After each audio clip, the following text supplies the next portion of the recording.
Not so, welcome to Attic Continues episode 294. Why does my notes say 293? 294. This is a weekly podcast posted up every Monday in which we talk about video games related topics, sometimes a little bit late, but it's still Monday. I'm your host, Stafa, as we talk about video games related topics on atticcontinues.com as an MP3 and youtube.com/atticcontinues as a video with my guest this week, Adrian. Hello. How you doing, Adrian? Not too bad. Enjoying some Heroes of the Storm before I hopped on. Nice. All right. So this week's episode segments will include our main topic, which will be on what I name it? I called it vertical versus horizontal character progression. Bam! That is a title. It sounds so lofty. Yep. After that, we got some quick announcements, and then we're going to cover a few news topics, not too many. We want to get through this because it's late at night, and Adrian wants to go to bed. Oh, I don't want to go to bed, but you work in the to. morning kind of demands it. Yep. You're an adult. I just turned 32, so don't rub that in. So a quick disclaimer before we get going is that all opinions expressed on the show are of our own and not of our employers, whether past, present, or future. Hashtag don't fire Stafa. How am I supposed to know my future employers' opinions? Well, we'll just assume that you're not a representative of them yet. Fair enough. Unless you know for certain that you will be a representation of your future employers, it's best to assume that you are not representing them. I'll just show up on a future podcast and say I told you so. Well, but my policy is better safe than sorry. Good safe policy. Yeah. So let's get going now that we've made that clear that our opinions are of our own. Let's start talk about our main topic, which is vertical versus horizontal character progression. What the heck am I even talking about? Is that even a real thing? It's a good question. Why don't you go over what vertical character progression is? So the reason why I wanted to have this topic is because I have issues in which I allow YouTube's recommended videos to take over my life, and as a result of me watching Dragon Ball Z Abridged, the recommended videos got me into watching Dragon Ball Super. So, I started like around episode 90 or something like that. So there's like 90 some episodes of Dragon Ball Super I haven't watched. Oh, wow. I didn't realize they were that far along already. Yeah, they're at like 111 now. So, yeah. But, even though I'm watching this, I want to bash my head through the wall because Akira Toriyama, he loves vertical character progression. Like, just fetishizes over it.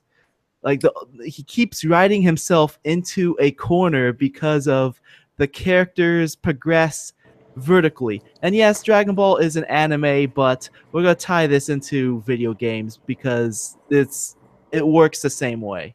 So, Adrian, you've watched Dragon Ball Z, or at least most of it, right? I watched up to the end of the Cell Saga in Dragon Ball Z. Yeah, that's a majority of it. So what you mind summarizing what you know about Dragon Ball Z? Like how the universe works, lots of screaming. But how the basic structure of the show works, how the storytelling works. It's pretty limited. It's one of the core band of people, Goku, Gohan, one of the Saiyans, and some new bad guy appears and they beat down the main guys, and the main guy's like, we got to become stronger. So they become stronger, and they beat the bad guy, and then new bad guy appears, beats down the good guys. Good guys go, man, we got to get stronger again, and just kind of rinse and repeats. Yeah, and that's like their vertical character progression, because basically Akira Toriyama keeps raising the ceiling and says, okay, this is the strongest ever, and now you have to defeat the strongest ever. And like the only way to defeat this person is to become stronger. Like Dragon Ball did not even start that way. Like in the very beginning, if you're just looking at like the original Dragon Ball series, they were going on adventures and they were like, looking for the Dragon Balls, and the main bad guy was this little imp person named Pilaf, who also wanted the Dragon Balls, but he wanted to be the emperor of the world. Like just, you know, silly goofiness, and you know, they end up wishing for panties. It's just, you know, just goofiness going on. And It's then classic Japanese right there. yeah, and then like Goku starts going against actual threats like the Red Ribbon Army, but like all these guys are just oh, I'm just this really tough soldier dude. Oh, I'm this really tough soldier dude, but I can paralyze people with my eyesight. You know, just weird things like that. And he had to come up with new ways to defeat these enemies. But then at a certain point in the storyline, they start introducing other characters that can control ki, you know, like these energy blasts. The first one being this character named Mercenary Tao, or Tao Pai Pai in the Japanese version. And this guy was able to kill people with his tongue, like just stick his tongue out and kill them, because he was able to control ki and like made himself so strong that he can like tongue kill people. And like this was like the first point in Dragon Ball where Goku went against somebody who was so strong that he couldn't beat him. And then the way how he beat this person, well, first he got like basically beat almost to death, and Tao left him to die. But Goku got up, climbed this tower to meet Korin, who is like this cat dude in the sky, gave him a sensu bean, which at this point, sensu beans are like this magical MacGuffin to magically heal any wounds and restore the person back to 100% or further than 100%. And you know, he came back down from this tower and was able to demolish Tao, because the fact that he climbed this huge tower and spent days climbing it to make himself stronger. And so basically he increased all of his stats and moved up vertically. He progressed vertically and defeated Tao. And at that point, like all the enemies after that was basically, you know, a higher ceiling in stats. Like the next goal was to go against the strongest man in the world, Master Roshi. He defeated him. What next? Oh, another young guy who is also able to beat Master Roshi, who is Tien. Beat him. What next? Here's the devil, and here's God, which is Piccolo and Kami. Beat both of those. What next? Let's bring in aliens. Beat aliens. What next? Here's the most powerful alien in the universe. Like Toriyama just kept on raising the roof and always wanted to raise it all the way to the very top. I mean, you remember the Frieza saga, right? Man, the Frieza saga took I don't know how many episodes, and I feel like a majority of them were just Goku channeling that spirit bomb, and just so long you waited for him to throw it, and then he throws it and he misses. Yeah. So, I mean, when they introduced Frieza, like, well, first of all, you know, Toriyama introduced space. And in outer space, like I forgot to turn off my AC. I'm sorry. So when he introduced space, the possibilities of adventures and obstacles could have been limitless, but But instead he decided to make it the very top, he sort which of is just kept going for more and more fights and more power, and just like you said, kept going up instead of actually, hey, let's see what kind of a person Goku actually is besides a really good-hearted bumbling fool. yeah, and like he straight up said, Frieza is the most powerful person in the entire universe. Like just flat out, you know, just took away all other possibilities of any other type of adventure or obstacle or anything like that. Just said this guy is the most powerful ever, and the only way to defeat this guy is to become more powerful. And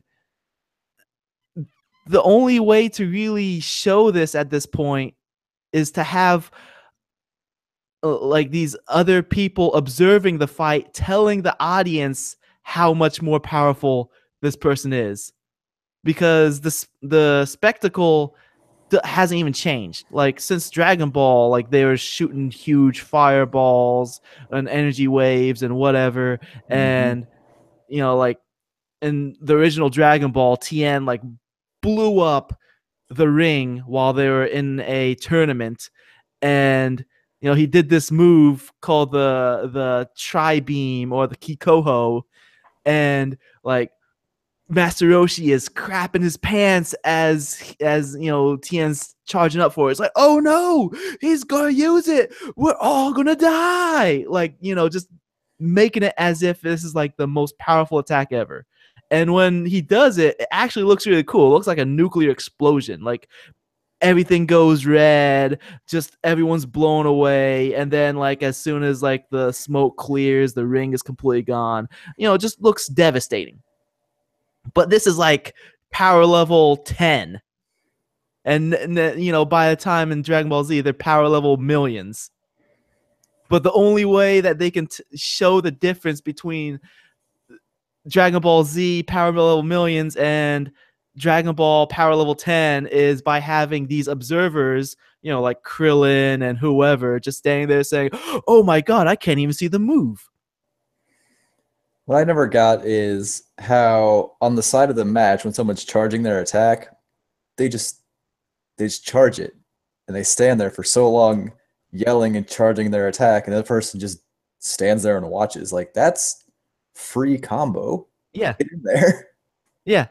And like in the latest episode of Dragon Ball Super, like they gave up on explaining why people are standing there. Like the latest enemy, who is Jiren, who everyone in the like YouTube comments is saying he's basically supposed to be the Dragon Ball, like Toriyama's like interpretation of Superman. Like they're trying to basically make Superman versus Goku. So Toriyama made up this new character who is basically Superman, and he's letting Goku like charge up a spirit bomb, and Goku's like, "Oh, here's my trump card. I'm going to spirit bomb you." And but this is going to take a while to power up. And Jiren's like, "I'll let you do it." Right. That's Like just they, lazy writing. yeah, they gave up. So, and also like to demonstrate how powerful this guy is, Jiren, how powerful he is, he's knocking people out of the ring by punching, and then the wind knocks them out. Like he punches and then the air knocks them out. Like he doesn't even need to connect his punch. This is how powerful he is. But the thing is, we saw that in the original Dragon Ball. Goku punched at Chi-Chi and knocked her out of the ring. Like what is the difference? There is no difference. The only difference is the audience, like Krillin and whoever else is like watching the fight, is telling us, the viewer, that this is more powerful. So, what I'm trying to go with here is that just raising the bar, raising the stats, making the characters vertically progress is extremely lazy, like storytelling. It's also lazy with character progression in video games. So comparing this to video games, Dragon Ball to video games, it's more like Final Fantasy VII, where if you defeat an enemy, you gain experience, and then all of your stats go up. And you can, if you have trouble with a boss, you can go out to the world and start grinding, attacking, fighting random enemies, and just grind your way up so that your stats are high enough for you to defeat that boss. Which I feel like that's also not only lazy storytelling, but lazy game design. You compare that to other games where you can, you also get experience points, but you have to select what skill you want to upgrade, or what ability you want to upgrade. Like having a skill tree. I think that is that's more of a diagonal progression. It's both vertical and horizontal progression. So, we already established what vertical progression is, and that's just making your stats go straight up. That's it. Horizontal progression is when you have the same stats, but the content, or the quests, or the adventures, or whatever, it expands with what you have as a character, like just as is, without expanding the character itself. That's more horizontal progression. And in video games, you want to have more of a diagonal. You still want vertical progression, but you also want horizontal progression as well. So I think a really good example of having horizontal progression would be more like most Metroidvanias. I was gonna say Legend of Zelda would be a good one.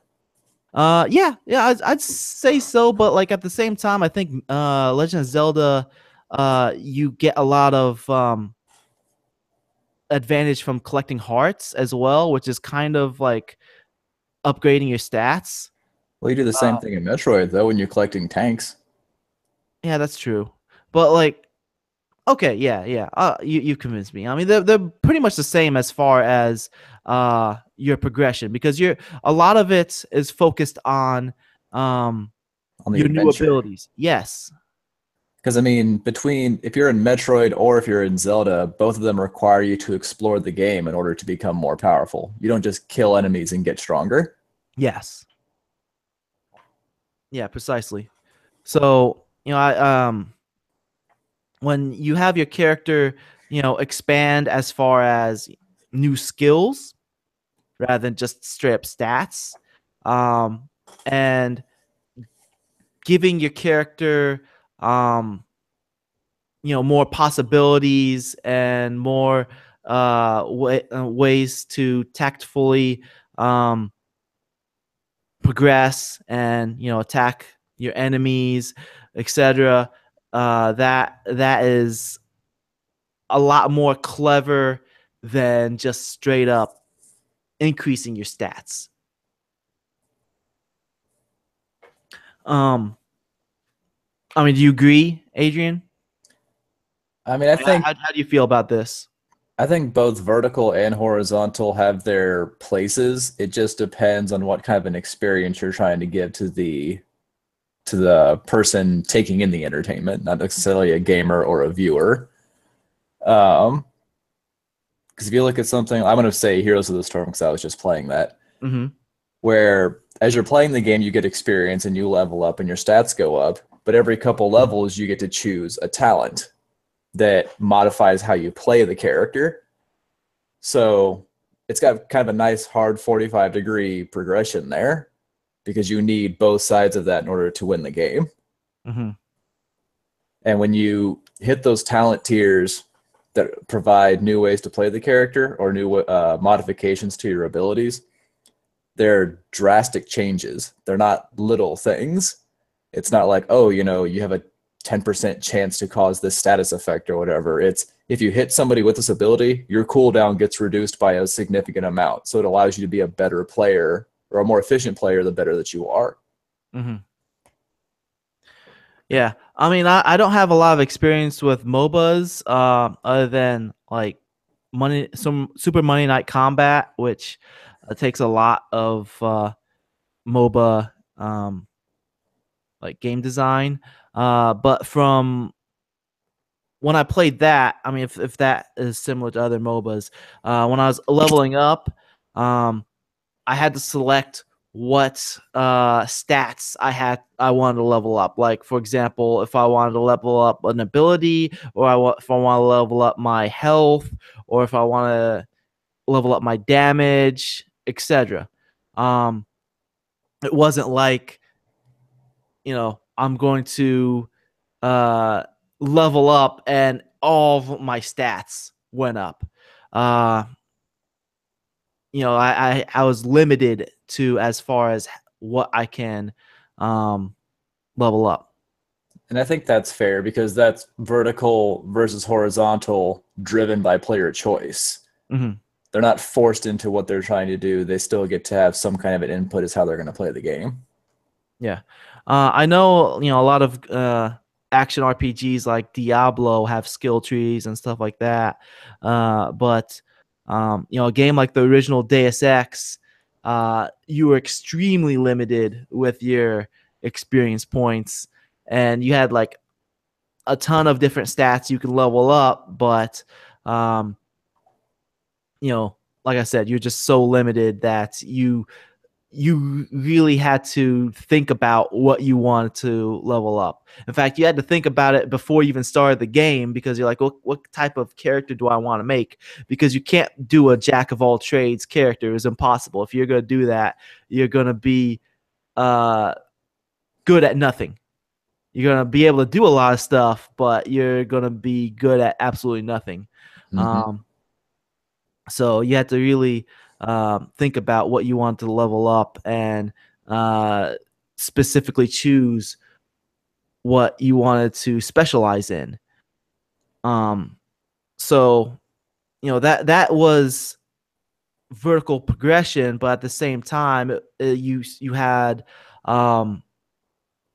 your strengths and weaknesses. It gave more depth to the character because of that. Unlike, a level up system like Dragon Ball Z, where whenever somebody became stronger, like they were faster as well. Like basically, like if you looked at Dragon Ball and Dragon Ball Z, just the whole Dragon Ball series, if you looked at it as a video game, like anytime a character gained experience, became a higher level, like all of their stats went up. And then when they introduce a character like Birder, who is one of the Ginyu Force guys, who's claimed to be the fastest in the universe, that absolutely made no sense, because like, how are you the fastest in the universe if like the show has already shown that both strength and speed are tied to one another. What always threw me is that Goku got the ability for instant transmission, like in the middle of the DBZ saga. Mm-hmm. So if he's got the power to teleport anywhere else, how is anybody faster than him? How does he lose a fight? It's because he had to concentrate to do it. A lot of stuff made no sense. It's ridiculous. I mean, like, the fact that he doesn't like transform to his highest level and just wipe out enemies instantly makes no sense. I mean, like right now in Dragon Ball Super, they're having a tournament where like these 12 universes are basically having a battle royale knock each other out of this ring, and whenever all of the members of one universe get knocked out, then that universe gets wiped out of existence. And why is Goku not just going straight to his highest level, which is now Super Saiyan Blue? Yes, that's the thing. Another level beyond that one. Oh yeah, they introduced a new thing that's really weird, like the last episode. But like basically, he goes up to Super Saiyan 3, and then after that, it's like Super Saiyan God, where his hair looks like his regular hair but tinted red, and then after that, it's like Super Saiyan Blue, which is like Super Saiyan except he's blue. So it's like, why is he not going up to his very last level and just defeating everybody? Like, oh, he's gonna lose stamina. What? See, no. That's the other problem with that kind of a progression, is that I can remember when Goku went Super Saiyan for the first time, and that was the game changer, because it was legendary. That never happened. Mm-hmm. Vegeta tried his whole life to be the first one to do that in like millennia, and Goku just like, nah, I just did it. What you gonna do about it? Yeah. And then after that, they're like, oh, Super Saiyan isn't anything anymore. Super Saiyan actually sucks. Yep. Even though like, the whole series, or at least that whole Frieza saga, they're like building up as if it's like the ultimate level in the universe. Nothing can beat it. But then after that, like, oh, this actually sucks, and you have to be a Super Saiyan 2 now to actually beat anything. Oh no, this sucks now too, because now you're going against this big pink marshmallow man. Gotta do better. Well, did the transformations even carry any like weight or sacrifice anymore? Because when Goku went Super Saiyan for the first time, Krillin died. Like, that's what triggered it and set him off. Now it's just, I need to become stronger. I'm stronger. No, it doesn't carry any weight anymore, because they introduced a brand new character in Super, and it's like what's it? It's like cauliflower, cauliflower. Like it's a female Saiyan, and she went from normal to Super Saiyan 2 within like 3 weeks. Do you think Toriyama just sits around and he's like, I'm just going to name people whatever I want, and y'all are going to deal with it because I own this franchise? Yeah, I mean, like the obsession with like naming them after vegetables is reaching way too far at this point. Yeah. I mean, they have a character that's straight up called Kale. Like, they're not even like trying to make it like a pun or anything. Just straight up Kale. Just wait for String Bean. Yep. But I don't know. Like I know I shouldn't be watching this show because it frustrates me to no end. But you're gonna like, keep watching it. Yeah, I mean, like, just for months, YouTube was showing Dragon Ball Super in my recommended. It's like, new episode, and I'm like, nah. And then I was like, oh, this one looks kind of cool. I clicked on it, and it's like, oh, now I'm stuck. I'm terrible. I hate myself, and I hate Toriyama with his bad storytelling and just raising the roof. That's it. Like, come on now. There's nothing clever about the way that they defeat enemies. It's just, I'm going to overpower this guy. And then beat him into submission. Yeah. Which, it's a great message to send the kids. Someone disagree with you? Beat him into submission. Like, they try to be clever every once in a while, but it's like a really bad like solution to overcoming. Like Krillin is going against this guy who is a blind ninja he's way too powerful for him and 18. They can't, both of them together can't beat him. But this blind ninja dude, his senses for everything else is heightened. So Krillin throws his stinky shoe at him and like knocks him stupid. Good You job, know, Toriyama. yeah, I was about to say we were talking about rock bottom story development earlier with just vertical progression only. That's not how you do horizontal. That's definitely not how you do horizontal.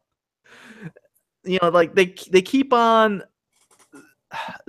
using the same moves over and over and over again, which that's definitely not doing horizontal uh character progression.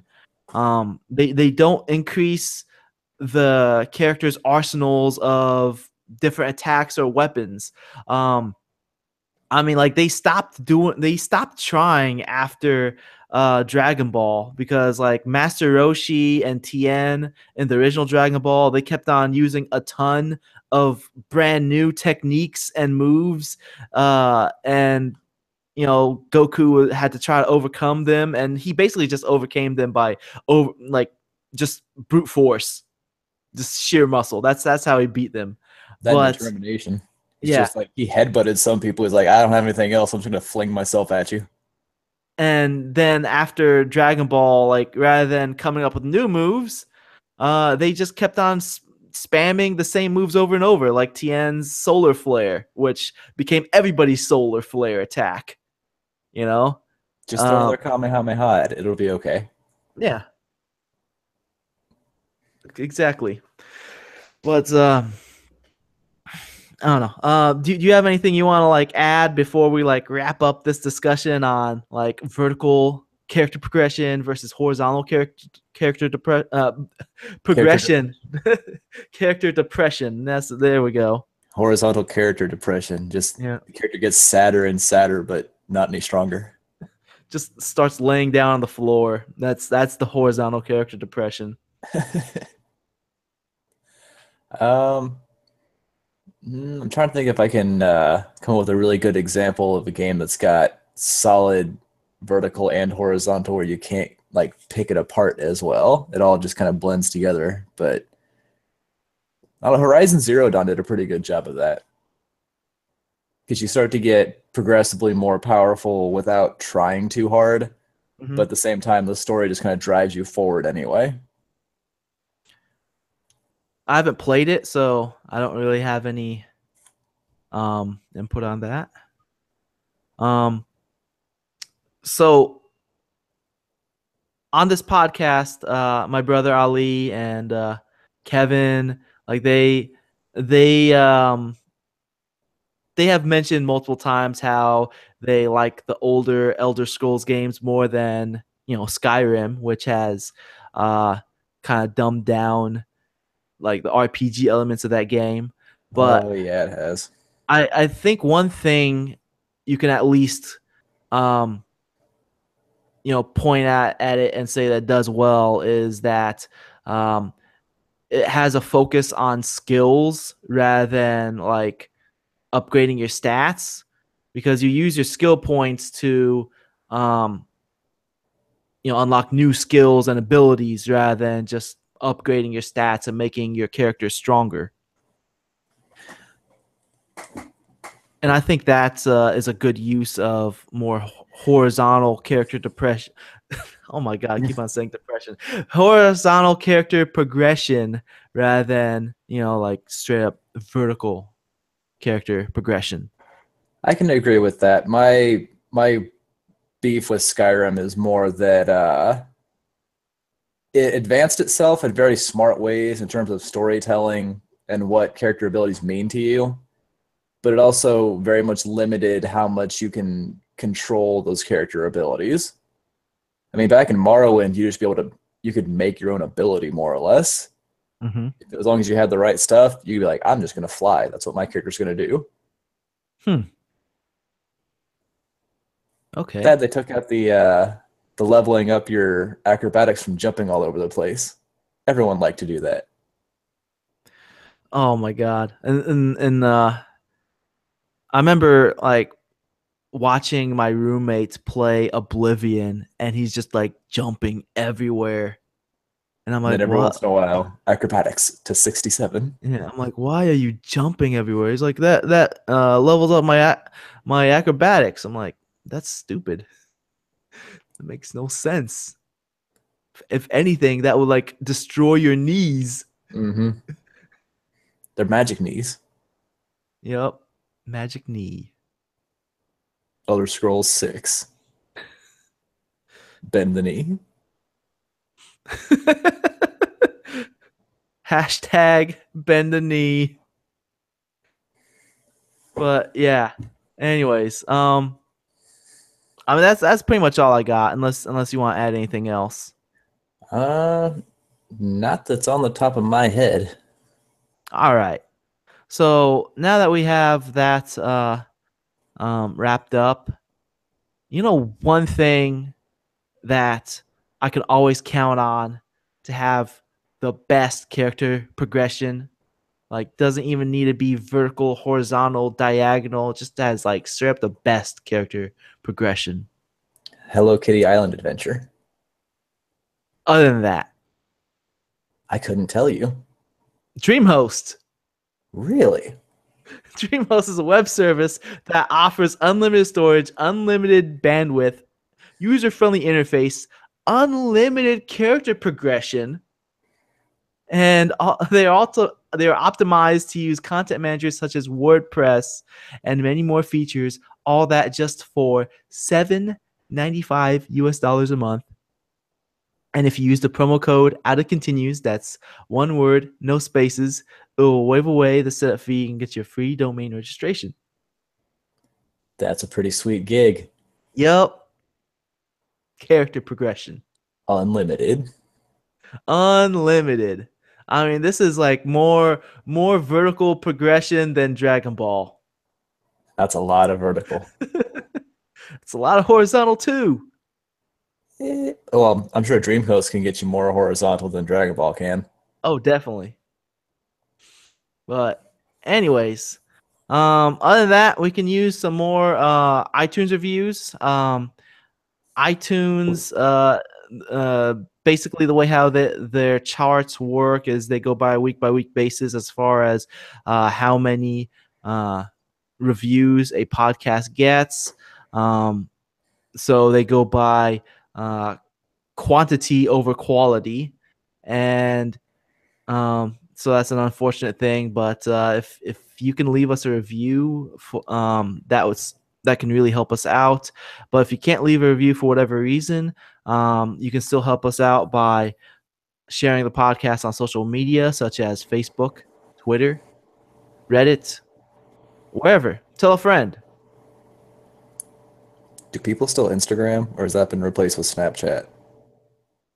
People still Instagram, but Instagram is basically for selfies or taking a picture of your food, or you could take a picture of yourself listening to this podcast. Yeah.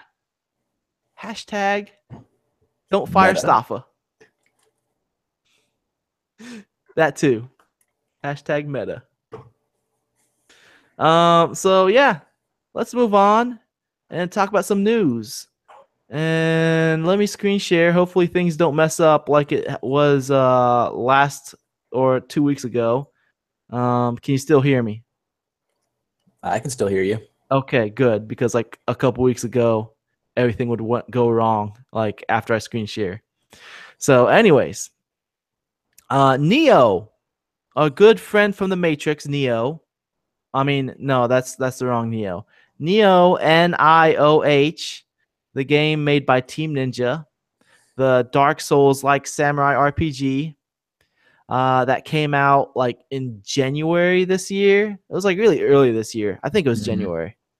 The game that everyone forgot about because a ton of really awesome games came out afterwards. Right, that's really not its fault. It kind of got swept up. I think it came out around the same time as Breath of the Wild, actually. No, I think it came out months before that. When did Breath of the Wild come out? That was March of this year. Yeah, the Neo I think came out in January. But either way, like I remember people at work that were playing this game were saying that it's amazing and it can easily be a Game of the Year contender. And now we have like a million other games that are Game of the Year contender. Mm-hmm. Because like just it's not saying Neo is bad. It's just more that The bar got raised. this year had some really good games. But Neo has a chance to shine once more next month, November 7th. It's coming out on Steam. Previously, it was only on PS4, but it's coming out on Steam. Neo Complete Edition. So if you completely forgot about Neo and haven't played it, you can play it once more on Steam. It's a very pretty game. It is all of the Japanese lore that is in it. It is just steeped in it. Did you get to play it? I did. I played about 4 or 5 hours of it, and then I got swept up in something else. I couldn't even tell you what it was. Probably Horizon. Probably. But yeah, I mean, like, I had people at work just tell me how good this game was, and it's very nice to hear that Team Ninja has finally made a game that is good again. Because it's not about boobs. Yeah, I mean, it's been a good while since Team Ninja has made a good game. I mean, like, they used to be like all about quality games, like Ninja Gaiden 1 and 2, and the Dead or Alive series before it went into like the whole extreme fan service mode. Yeah, extreme beach fan service. But the new one of those is going to have VR in it. What? Yeah, the new Dead or Alive volleyball is going to have VR. And you're like, come on, guys. That was inevitable. It was, but this is where we are. Well, it's inevitable for both the state of Dead or Alive as well as the state of VR. It needed to happen for both of them. Because both of them were dying out. But yeah, I mean, like I said, it was nice to hear that Team Ninja has made a game that is good again. So if you're interested, you can check it out on PC next month.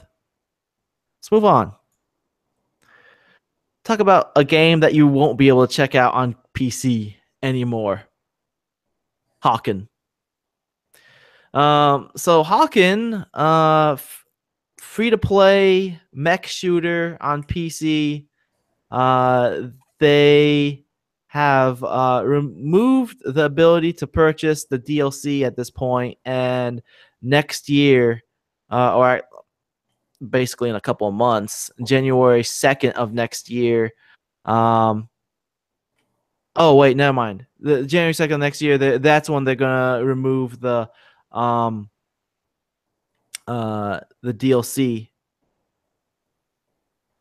Oh wait. I read this wrong. Let me start over. They have already moved the DLC, and January 2nd they will remove the game completely from Steam, but you'll still be able to play it for a while if you have it installed until they take down the servers, which will be sometime next year.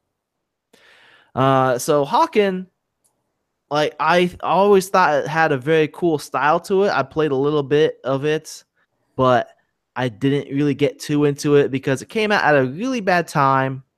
It came out like right before Titanfall. And the thing is, Hawken, it's just a cool mech game that has like nothing else going for it other than you're in cool mechs. And Titanfall, a much more polished game, or at least as far as functionality. I mean, it didn't have a lot of content at the time, but it had a lot more going with it, with the whole like getting outside of the mechs, which added more depth to it. You could not get out of your mech in Hawken. But I mean, the game has been out for like 3 years now, so I think it ran its course. Have you ever played Hawken? I did not. It kind of reminded me of like Steel Battalion Hmm.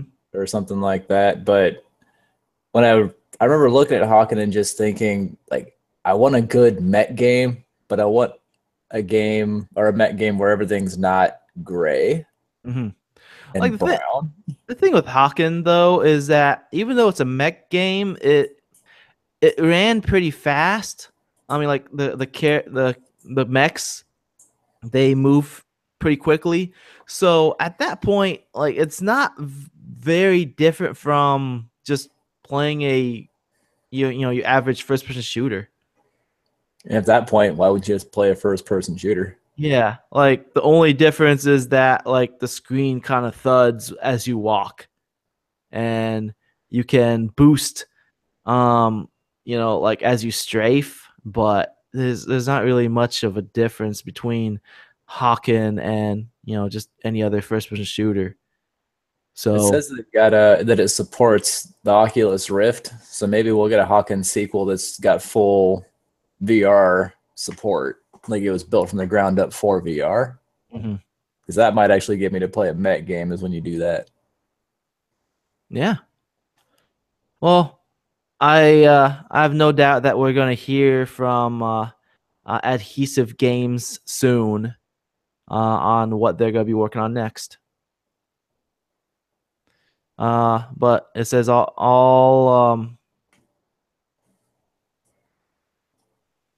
oh, okay. It says all the rights to the game has moved over to the publisher Reloaded Games in March 2015. All right. So it looks like they don't even own Hawken anymore. So maybe they can't work on like another Hawken game. Um but yeah, anything else you want to move on? I think we're good to keep going. All right. Let's talk about Horizon Zero Dawn Yes, let's. Complete Edition.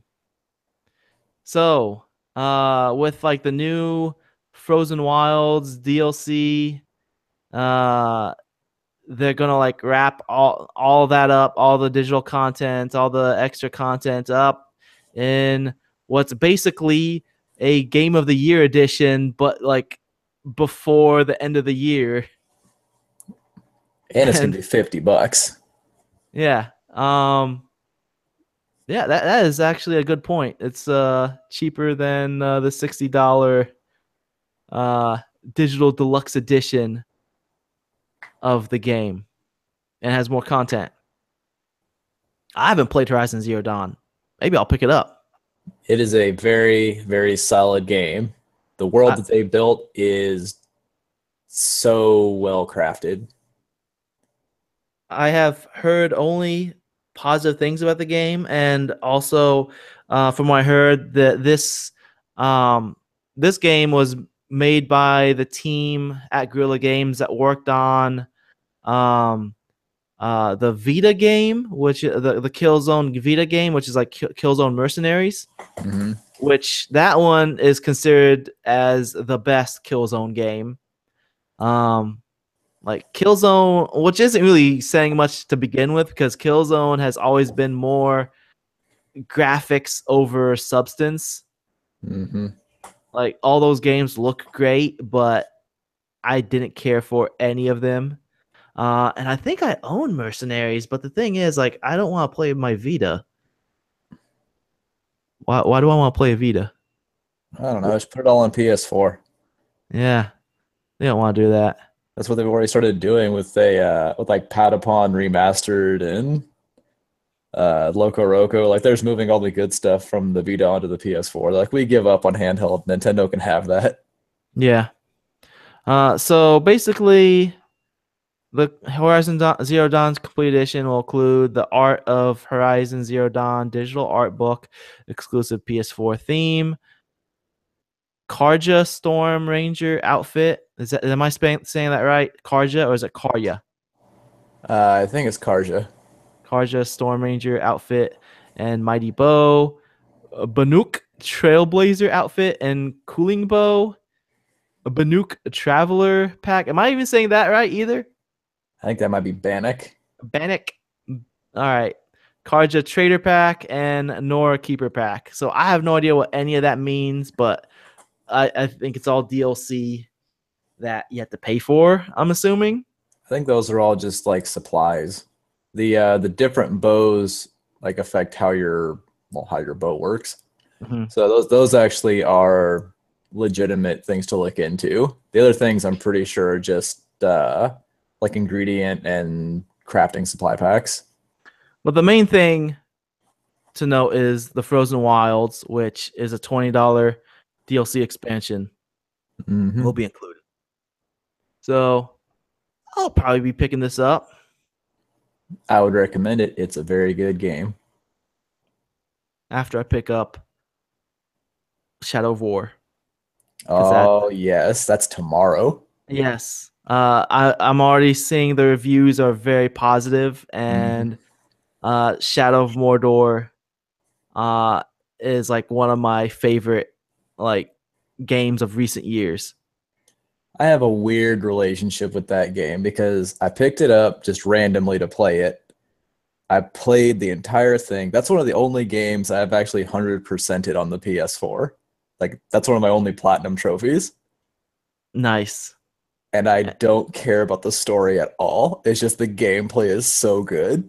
Yeah, like I didn't really care for the story either, but I just played the entire thing because it was so fun. Like the the personal stories that you have with the Nemesis system are way more memorable than like the actual narrative of the game. And they expanded on that a lot in Shadow of War. So yeah, I'm ready for Shadow of War.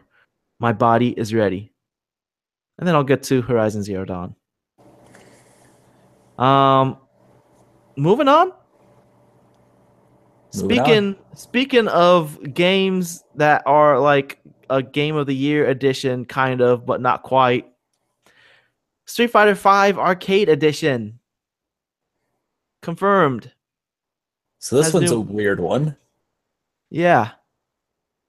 because So when Street Fighter V came out, they promised that they would not release like a Super Street Fighter V or Ultra Street Fighter V. So what they're doing is kind of sidestepping it to where they're going to release like this arcade version and all this new stuff that you can do as free DLC for the people who bought the original game.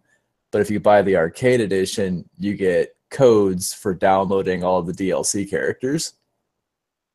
So they're technically not reselling the game, but it's like you guys are being shady right now. what do you mean codes to download the characters in the game? So since the game's come out, there are I think six DLC characters that you can buy with either real money or fight money that you earn in the game. It takes a lot of fight money to unlock a character. So if you buy the arcade edition, it's essentially just the Street Fighter V disc with there's two DLC codes to download season 1 and season 2 of the characters. Mm-hmm. So they didn't sell you a new game. They're just selling you other content at a cheaper price. Oh, okay. Um, yeah, they're bamboozling you. Yeah. But it does say that they're adding these new modes. So is the new modes they're gonna be available to like the Street Fighter V owners, right? Mm-hmm. All that's going to be a big free DLC download. Okay. Well, that It's a pretty significant upgrade to the base game because one of the biggest problems with Street Fighter V is that it didn't launch with an arcade mode, yeah. which is like heresy in the fighting game community. Yeah, it was like basically just like of online versus. Mm-hmm. Yeah, I don't know. It's like The they addition, good. no, you go ahead. I say the addition of the V Skill twos is going to be a big shakeup in the game, also because your V Skill it's like an extra thing that your character does. So to give all of the characters in the game some new thing that they can do is just going to change how you have to approach each different fight. Okay. So I don't know. Plus I costumes. I don't know about like if I want to pick this up or not. Like it just Capcom has been just very disappointing lately. Just Hmm. they seem like they're very anti-consumer at this point, and I don't know if I want to support that. I Kind didn't of, I didn't pick up the original Street Fighter Five, and I don't think I'll pick up this arcade edition either. kind of related, but unrelated to this. The reason that Marvel Infinite looks so bad and has a lot of the same characters as that were in Marvel 3, I found out that the budget for Marvel Infinite as a whole was half that of what the budget for Street Fighter V's DLC character was.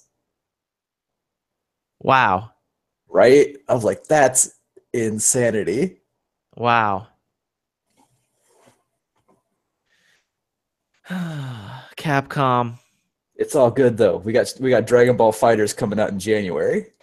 Yeah. Speaking of vertical character development, I mean vertical character progression, Dragon Ball Fighters.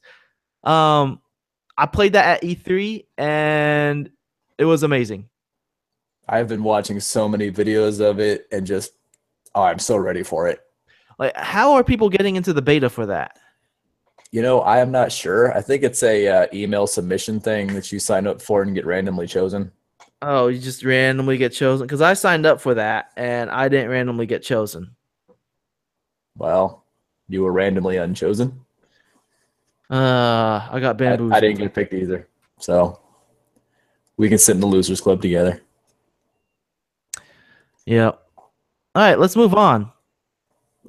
Stop. Let's stop talking about losers for a moment and start talking about winners in the form of Nintendo. Nintendo's Finally, killing it this year. finally, finally doing well with their hardware. So the Switch has taken Nintendo shares to a 9-year high. So they have finally, um, they're finally doing well in their stock due to the Nintendo Switch. I've mentioned on this podcast time and time again how I disagree with their business decisions and like why they do this and why they do that. Because a lot of it just makes no sense. And it seems that they're finally starting to do well with their stock due to the Nintendo Switch and primarily due to like their strong gaming lineup. I mean, I'd give credit to that. What would you say?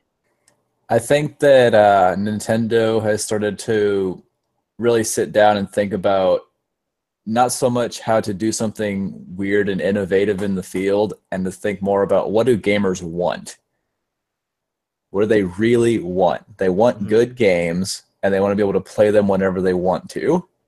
So they made a console that has good games. They just stuffed it full of as much first party as they could and then cast the net out to as many third parties as would get on board.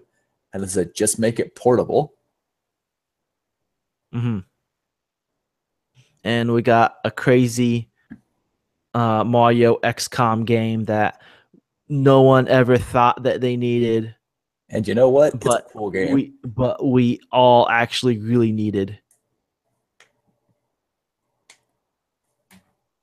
I haven't played that yet, but I've watched one of my coworkers playing at work while he's playing in like his um, portable mode of Switch, and I'm like, this looks very fun. It is. It's a weird turn because you gave Mario a gun, but it's not really a gun. It's like an energy blaster thing. So he's Mega Mario. But then you gave Luigi his vacuum cleaner from Luigi's Mansion, but it's a sniper rifle. I'm like, I have no idea what's going on, but I love all of this. Like lately, I've been really thinking about getting a Switch. Do it. I love mine. Maybe next year. But you know what? apart from Breath of the Wild, the game that I play the most on there is Binding of Isaac, which was a launch title for the Switch. And it's so convenient to just carry it around the house and play. I don't know about that. I mean, like, but for me at least, like, I don't know if Binding of Isaac is enough because, like, I have it on everything. I have it So do on I. Steam. I have it on PS4. I have it on Vita, but I don't play it at all. So There's something about being able to sit on the couch and play it while someone else is watching TV, and you're just like, I don't know. It's a really good port of it, and they did a good job on it. oh well, I live by myself, so that I don't have the issue of somebody else watching TV. But between Splatoon 2 and ARMS and Mario Kart, and soon they're gonna have Super Mario Odyssey, it's just Nintendo has been driving home the fact that they want this console to succeed. And I can promise you that by the end of next month, there's going to be a Smash port announced also.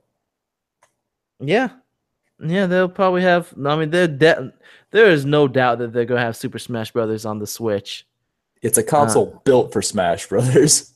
Yeah, I mean, they're just waiting for it to be presentable, and then they will definitely announce it. You know what? I'm gonna like make not only a prediction but a confirmation right now that next year at E3 they will show Super Smash Brothers logo. I don't know. I would even be I would be hard I would be pressed to say that you could even see it by this holiday season.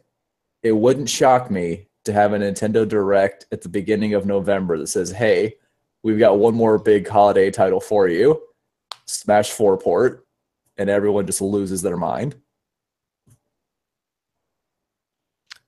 What they really need is Super Mario Maker Switch. Yes.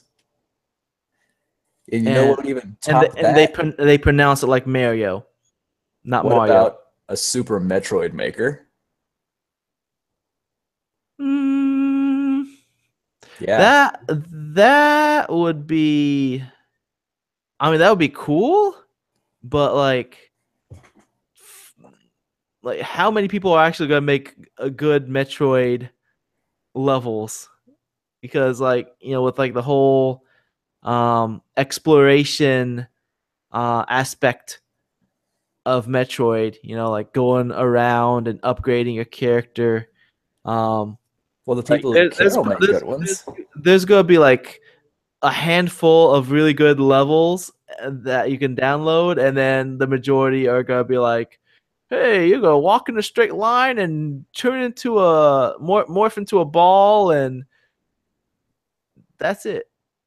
Well, I mean, a majority of the Super Mario Maker or the Mario Maker levels are, let's see how brutally difficult we could make this to where nobody can pass it. You're like, that's no fun. That is no fun. Which Still, Nintendo understands. They made weird interactions and less just driving home difficulty. we need Mario Maker on the Switch. How about Mario Kart Maker? You could add any maker and people would buy it. Donkey Kong Country Maker. I'm on board. I loves me some Donkey Kong. Mm-hmm. All right, let's move on. Unless you want to say anything else about Nintendo Switch before we move on. Buy one. I love it. Later. It's worth the money. I'm going to get me Shadow of War. Also worth the money. All right. A couple of things that aren't video game related I want to talk about. So, The Tick. Part 2 of Season 1, the second half of Season 1, is going to continue. When is it going to continue? I can't remember. Early next year, it says. Yeah, February 23rd of next year. So not that long of a wait. what was news to me was that like what they have right now is just the first half of season 1, which I thought it was all of season 1. So when I watched it, I was like, "Oh, that's kind of a short season." But I'm glad to hear that they're going to be back soon with the rest of it because I watched The Tick and I liked it. Did you watch The Tick? I have not. It's actually pretty good, though I don't like it as much as everyone else is. Like people are saying it's amazing. Um, I think it could use a lot more comedy than they have on there because the Tick isn't even the main character of the show. The main character is Arthur, his sidekick, and this is like the first iteration of the Tick in which Arthur is the main character rather than the Tick. Okay. And Arthur is very depressing. I mean, like other versions of Arthur he's usually like I mean he's basically the everyman, and like in the cartoon he was kind of fat, but he's also smart. He's cowardly, but he's really smart. In this version of Arthur, he's not really an everyman because he has like PTSD, he has childhood trauma. He's he's still cowardly, but he like the whole thing is him like overcoming his PTSD and transforming from a coward to becoming I'm assuming like by the end of the season he's going to be a hero. Like going through his story arc. Okay. But like I feel like the best parts of the show are the Tick. Like the actor playing him is just really good. He does a great job portraying the Tick. Just like this doofus who wants to do right, but has like the IQ of nothing. Um, just I think he does a really great job, and that's like the best parts of the show. And also, they kind of go into what the heck is the Tick. They kind of scratch the surface of that, which I'd like to see them continue that in the rest of the season. But it's far less of a comedy than like the '90s cartoon was, which I would like to see more comedy in. Whenever it comes back, second half of season 1. But yeah, I mean, just also as a side note, I've been watching the '90s cartoon The Tick recently, and that cartoon really holds up very well. If you haven't watched it, I would recommend it more so than this new Tick because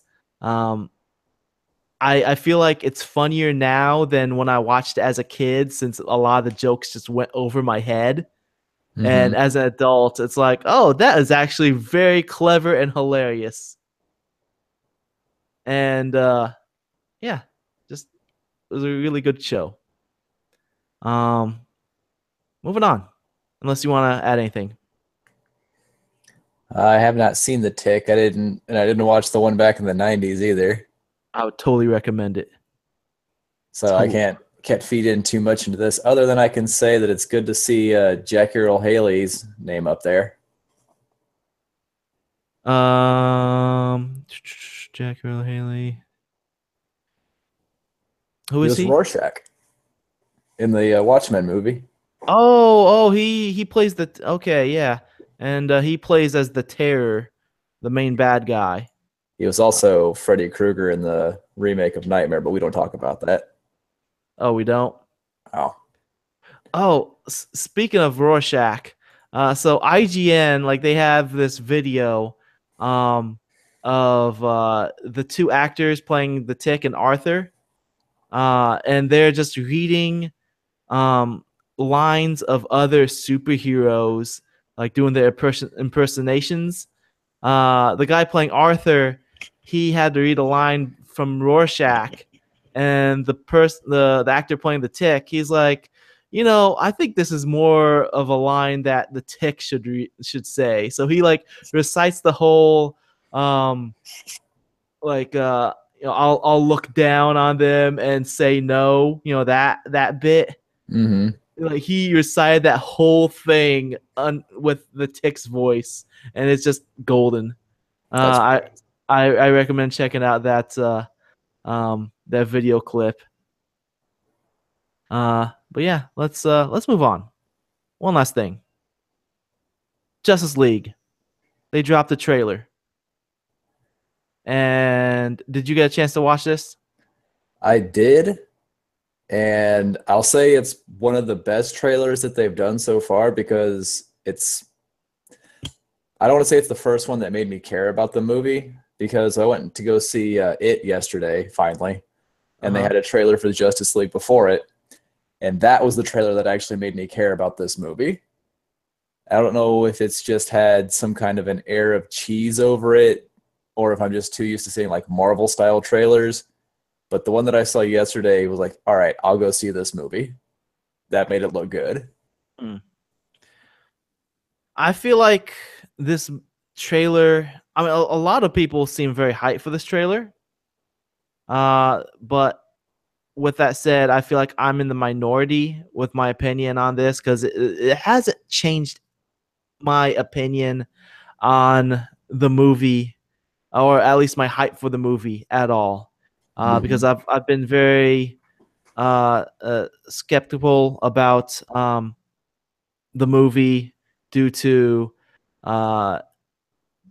Every Zack other DC movie that's not Wonder Woman. Yeah, like Zack Snyder working on 90% of this movie, and then like it gets passed on to Joss Whedon to finish it up, and going through like development hell, and I'm just my expectations for this movie is very low. All the jokes did not work for me watching this trailer. Mm-hmm. Like especially at the end with the Flash saying, "Oh, that's your thing." Oh, wait, no, I mean Batman's thing. Yeah, all the jokes feel very, very heavy-handed. Yeah, like did not work at all for me. And one thing that has not changed as far as my opinion on Justice League trailers is that the CG is overdone and not good enough. Right? I feel like every time you see a scene with Cyborg, you can almost see the green suit on him. Yeah, like basically like the whole thing is like a green screen, and you just see like just 10% of this of what you're seeing is well, just his face is like the only thing that doesn't have a green screen. Mm-hmm. Like when I watch Spider-Man, like the Spider-Man that came out this year, I never been to New York. I don't know what New York looks like in person from my personal experience, but I am convinced that movie looks like New York. I know a lot of it had a lot. There's a lot of CG in the movie, but I'm convinced that the movie portrayed New York well enough. Like I watched that, I'm like, yeah, that's New York. When I'm watching this trailer, I'm not even convinced they're on Earth. Mm-hmm. Like the first 30 seconds of the trailer, it's like, okay, they're in a cornfield. Okay, all right, now they're no longer on Earth. Like everything they've completely left Earth after the first 30 seconds of this trailer. And that's because they're using so much CG. Like the entire world is freaking CG. I know they're trying really, really hard to make Aquaman cool, but turning it My into man. like a bro is not gonna do it. Yeah. And they're like, oh, we gotta show Khal Drogo and his tight bod, Have him just slow motion show his abs. Mm-hmm. like I appreciate what you're doing for everyone in the room here, but you're not. I still don't care about Aquaman. I don't know. I mean, like I said, I'm in the minority because it seems like a lot of people are really hyped after watching this trailer, but I'm not there yet. I'm not sold. I'll have to actually watch the movie, and if it changes my mind, then yeah, they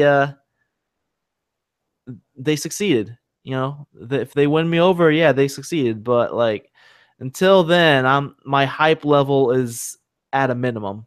Mm-hmm. So yeah, that's all I got. You want to add anything? Um, I am very excited for the new South Park game that'll be out in what, a week? Oh, the fractured but Mm-hmm. whole. I'm looking forward to that because the last one, Stick of Truth, was a surprisingly solid RPG. It just kind of Made came up out of nowhere. I was like, this has some old school mechanics to it that are done with a nice new coat of polish and pretty solid. Rogue was broken because bleed stacks just ruined all the enemies in the game, but the actual game itself, like as a complete package, very good. So I've got high expectations for this one. nice. All right. Let's wrap things up. Let's go to listener feedback. Let's see. If you want to write into the podcast, you can do so by writing into podcast@outofcontinues.com. So I have one listener feedback by this person named M.A. Powers. I'm not really too sure what that's supposed to mean. He says, "Dear Staffa, you suck." Oh, that's it? All right. Well, I'm sorry that you feel that way, M.A. Powers, but maybe I can change your mind. That sounds like something a weeaboo would say. What? That I suck or I change your mind? Which part? Like, That you suck. oh, he probably is. He's probably a professor or something. Mm-hmm. I bet he teaches something like game design or something. Yeah. What a chump. Anyways, let's wrap things up. If you enjoy what you've been hearing, you can support us by liking us on Facebook. You can follow us on Twitter, leave an iTunes review. You can subscribe to the Google Play Music. You can contact by email. That's podcast@outofcontinues.com. You just subscribe to the YouTube channel. It's youtube.com /outofcontinues. All those things I just said, they're on the website. That's www.outofcontinues.com. They're all on the side. Click on any of them. Do it. Do it now. And you can give me a tweet. I'm at SayedStaffa. That's at SayedStaffa. Adrian, do you have a Twitter? I do not. I am an old man and don't follow that world. You're an Maybe old man. one day I'll get on there. You're younger than me. Well, we're old men. There's no All right. Twitter for old men. Anyways, I'd like to thank my guest host for joining me today, Adrian. Anytime, sir. And with that said, I'm your host, Staffa. I'll see you guys next week on episode 295. You're approaching the big 300. I am. I'm going to have to do something really special for 300. I don't even know what I'm doing yet. Just do an hour and a half of yelling, "This is Sparta." This is Out of Continues. And then that's how I lose all my subscribers. Yep. Bye. Bye. And if you're watching this on YouTube, click here to subscribe. Click there for last week's episode. And then click here for the episode before that. Jazz hands.